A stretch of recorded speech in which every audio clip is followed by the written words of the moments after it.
Kaugnay niyan, iminumungkahi ngayon ng Department of Finance at ng National Economic and Development Authority na permanente nang ipagbawal ang Philippine Offshore Gaming Operators o POGO sa bansa.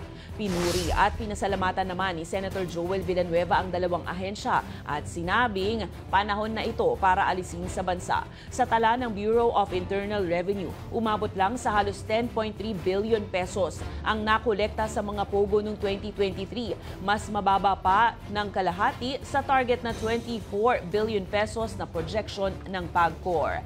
Samantala, pinuri din ng Senador ang Labor Department para sa plano nitong tulungang magkaroon ng trabaho ang halos 22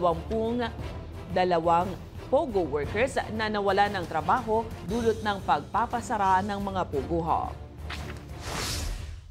It's about time, and we wanted to thank our former colleague in the Senate and now the Secretary of the Department of Finance, Secretary Ralph Recto, and of course NEDA Secretary RC Balisacan for joining our cause in calling for the permanent ban of POGOs